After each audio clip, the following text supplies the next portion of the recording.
It's Anthony here. It's day 39. No, I've already missed. I passed the halfway point.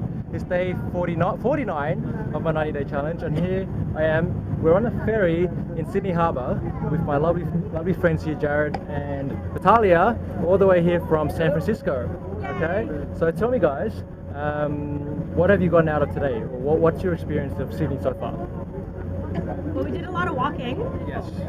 Relaxation, though, at the same time. I think relaxation and taking in the sights, but exercise with the walking. Right. Okay. I think also, taking in all of the wonderful accents and languages around.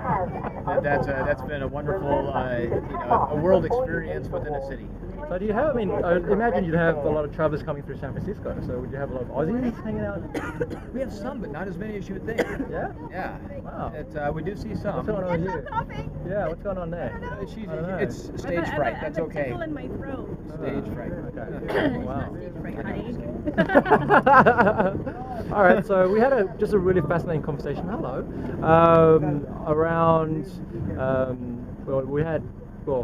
Just around society, really, and just around perception and identity. So, what's in your mind right now? I'd like to hear from Natalia, and because you're going through this phase right now where you're kind of like considering what do you do next. With basically both of you doing this, going through what do I do next with my life, or where am I going, and being in Australia is part of that journey. So what do you, so tell me about just a little what's going on there for you guys. Sure. Well, we were actually just having a conversation about either being your authentic self and being the same with everyone versus trying to cater who you are to your audience, and the pros and cons of both. And so for a moment there, I had convinced myself that maybe it was a good idea to try to take in other people's realities and make myself more adaptable to their realities. But then through the conversations that we were having, it became clear to me why it was that I chose to be my authentic self despite the challenges, and that has to do with being able to be accepted for who you are, and being loved for who you are, and being able to accept that because you know that it's real. So I'm kind of really thinking about whether or not I want to pursue this goal that I had previously been thinking of, or say, you know what, I think I had it right from the beginning, and maybe I should just stick to what I know because it was working pretty well, and it might be the reason why I'm going to lose my job, but I think that's going to be wonderful. Right. Yeah. Because you see it as an opportunity. Right. Right. Yeah. It's like a guilt-free release. Yeah. Closing one door opens several others, and then you can choose which door you want to go through. So that's what gives you your variety in life. All right.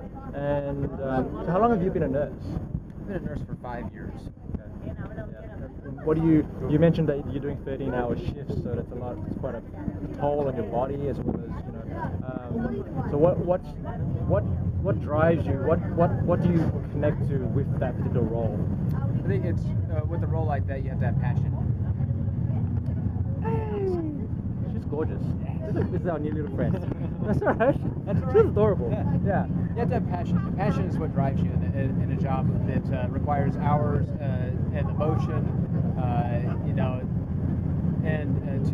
in order to display the amount of empathy that you need to for your patients. So I think if you have the love for what you do, if you truly love what you do, then you don't focus on the hours involved and how hard that day was, but mere the satisfaction that you got out of helping someone, that day. That's the true pay of the job. Cool. Thank you. Gorgeous. Okay, and I just want to end this particular moment right now with what you were talking about, the greatest day ever. Was that the? Yes.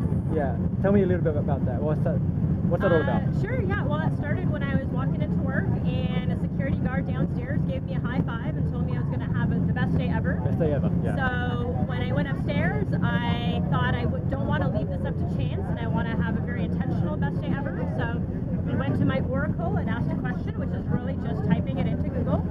And the first hit was how to have the best day ever, 10 easy steps. So I followed those steps and had a fantastic day. And a few months later, I came back to that exercise and did a full week of having the best day ever, trying to do the 10 steps every day to kind of see what the impact was, and at the end of those 10 days or 7 days, I found that I was more resilient towards obstacles. It didn't necessarily mean that each day was perfect, but I had a much more positive outlook, although I normally have a positive outlook. Then I also found that it's very personal in terms of what each person finds gratifying. So there were ways in which I wanted to alter the 10 steps so that they would work better for me. And some of the new additions to the list was help someone and learn something new and do something creative. So there were the 3 that I would add. Yeah. So learn something new, do something creative, And help someone. and help someone. Yeah. Okay. So, Yeah. Some of the other ones are stuff like be present, work on 3 projects, do one important thing, watch the sunrise and sunset, listen to good music, exercise. Yeah. But I thought a few of them were really geared towards do less but with greater quality. So I wanted to condense those in one and then add my 3. Yeah. Okay. So what I love about what you're saying here is there's a sequence or a set of guidelines, and what you bring in or add to it is your own spin on that, and Right. work out what works for you, Right. So that's my takeaway from what Vitali's been sharing, and I love it. So thanks for tuning in today. If you want more of this stuff or have questions, please ask, and I'm in touch with these guys so they can answer direct questions about what's going on in San Francisco, and then we'll talk to you very soon. Thank you. Thank you. Bye-bye. Goodbye.